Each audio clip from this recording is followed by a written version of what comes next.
अस्सलाम वालेकुम। आज मैं आपसे सादुर रहमान बन के बात करूंगा, ना कि डकी भाई। मैं नहीं चाहता कि कोई ये सोचे कि इस वीडियो का मकसद जो मेरे पे FIR हुई है उसकी कोई जस्टिफिकेशन है।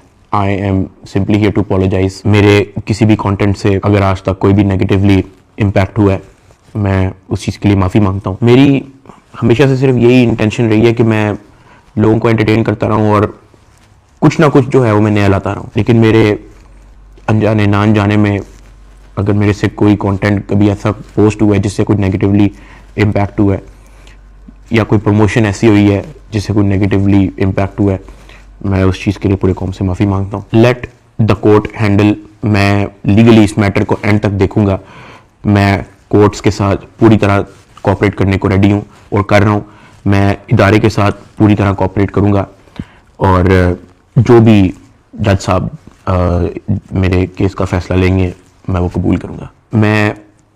मेरा और मेरी फैमिली का जो 3.5 माह का एक्सपीरियंस है सिर्फ वो बताने आया हूँ। 16 अगस्त 2025 को जब मैं सो के उठता हूँ तो मैं बड़ा एक्साइटेड होता हूँ, क्योंकि हमने अपने दोस्त वगैरह मेहमान बुलाए होते हैं, हमने अपने घर में दावत रखी होती है, मेरे सब दोस्त आते हैं, बड़ा इंजॉय करते हैं, हम खाना शाना खाते हैं, गपशप लगाते हैं, मेहमान चले जाते हैं। उसके बाद मैं और रूब पैकिंग में लग जाते हैं, क्योंकि हमें मलेशियन गवर्नमेंट का एक इवेंट है, उधर से इनवाइट आया होता है कि डकी भाई आप आए, हमारे लिए कुछ वीडियोस वगैरह बनाए। पूरे पाकिस्तान से उन्होंने एक मेल और एक फीमेल को चुना है, जिसके अंदर मेल में उन्होंने मुझे चुना है। बाकी कंट्रीज से भी उन्होंने एक मेल एक फीमेल इनवाइट किए हुए थे और मैं बड़ा एक्साइटेड था कि पूरे पाकिस्तान के अंदर से उन्होंने एक बंदा चूज करना है और उन्होंने मुझे चुना। मैं बड़ा ऑनर फील कर रहा। हमने बड़ी जल्दबाजी में पैकिंग की, क्योंकि मेहमान आए होते हैं, हमें टाइम नहीं मिलता और मुझे नहीं पता था कि जब हम पैकिंग करके अपने घर से निकलेंगे तो मेरी जिंदगी का सबसे मुश्किल वक्त शुरू हो जाएगा। मेरे वहमो गुमान में भी नहीं था कि मेरे साथ क्या होने जा रहा है। हम जब पैकिंग करके सामान गाड़ी में रखते हैं, गाड़ी हमारी एयरपोर्ट की तरफ चल पड़ती है। एयरपोर्ट पहुंचते हैं, हम सामान अपना अनलोड करते हैं। रात के 9 बजे के करीब हमारी फ्लाइट होती है। हम काउंटर पे जाते हैं और हमें अपना बोर्डिंग पास मिल जाता है। उसके बाद जहाँ पे इमिग्रेशन होनी होती है, जहाँ पे आपके पासपोर्ट पे एग्जिट स्टैंप लगती है, हम जब वहाँ पे पहुंचते हैं तो वो मेरे से पूछते हैं कि आप पे कोई FIR तो नहीं है। मैंने कहा नहीं। कहता आपका साइबर क्राइम में कोई इशू है क्या? मैंने कहा नहीं। कहते आप हमारे साथ आ जाएं। मैं और रूब एक दूसरे की तरफ देखते हैं कि ये क्या हो गया। हम किसी को ऑन टाइम ज्यादा इन्फॉर्म ही नहीं कर पाते हैं। मैंने ज़िया को सिर्फ मैसेज कर दिया है कि ये इस तरह से इशू हो गया, तो शायद हम फ्लाई ना कर पाए, तो आप प्लीज गाड़ी जो है वो एयरपोर्ट ले आओ और हमें यहाँ से पिक कर लो। हमें लगा कि शायद हमें बस सिर्फ फ्लाई नहीं करने देंगे और हम घर जा सकेंगे। 5-10 मिनट के बाद इमिग्रेशन वाले हमसे हमारे मोबाइल ले लेते हैं, कहते हैं कि इसको एयरप्लेन मोड पे लगा दें और अरूब की तरफ वो इशारा करते हैं कि अगर आप जाना चाह रही हैं मलेशिया तो आप जा सकती हैं।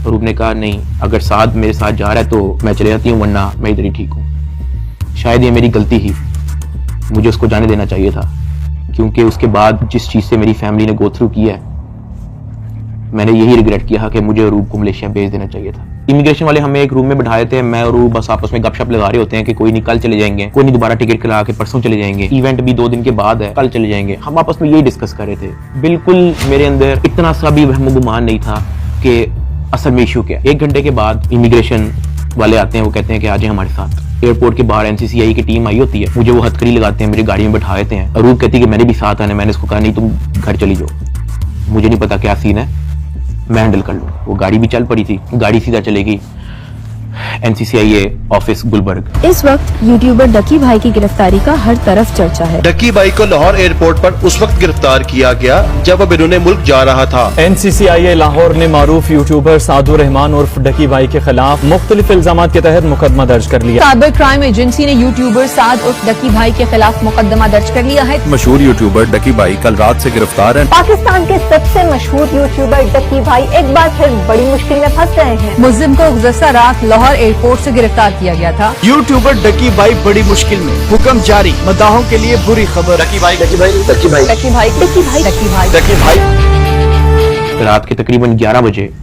हम NCCI ऑफिस पहुंच जाते हैं। हथकड़ी मुझे लगी हुई थी, मुझे ऊपर एक रूम में लेके गए। जब मैं NCCI के ऑफिस पहुंचता हूं तो वहां पे 6-7 ऑफिसर्स बैठे होते हैं। मेरी हथकड़ी वो खोल देते हैं, मुझे कुर्सी पे बिठा देते हैं और मेरी इंटेरोगेशन शुरू हो जाती है। वहां पे मेरे से क्वेश्चन करते हैं एप्लीकेशंस के प्रमोशन के बारे में। वहां पे मुझे पहली बार आइडिया होता है कि मेरा इस इशू पे मुझे एयरपोर्ट पे रोका गया। खैर मेरे से वो जो सवाल करते गए मैं उनको बताता गया। मेरे पास 3 मोबाइल थे, मैंने तीनों मोबाइल के पासवर्ड उनको दिए। उन्होंने मेरे से मेरे जीमेल अकाउंट के पासवर्ड पूछे, मैंने वो भी उनको ऑन द स्पॉट दिए। उन्होंने मेरे से मेरे लैपटॉप का पासवर्ड पूछा, मैंने उनको ऑन द स्पॉट दिया। ऐसा भी नहीं कि मैंने उनको कोई बहाना लगाया हो कि मैं पासवर्ड भूल गया हूं, because I had nothing to hide. मैं इदारे के साथ कोऑपरेट करना चाहता हूं। मैं ये नहीं चाहता कि इदारा ये सोचे कि मैं कुछ छुपा रहा हूं। मेरा 23 दिन का रिमांड लिया गया। वो सारी इन्वेस्टिगेशन मैंने पहले 23 मिनट के अंदर दे दी थी। कई घंटे गुजर जाते हैं और तमाम ऑफिसर्स मेरी इंक्वायरी लेके चले जाते हैं, सिवाय एक के, जो मेरे इन्वेस्टिगेशन ऑफिसर्स थे, असिस्टेंट डायरेक्टर शुएब रियाज साहब। मेरे आईओ के अलावा जब तमाम ऑफिसर्स चले जाते हैं तो एक प्राइवेट बंदा बाहर से अंदर आता है। तो आईओ मुझे कहता है कि तुझे पता है कि तेरे पे एफआईआर होने वाली है।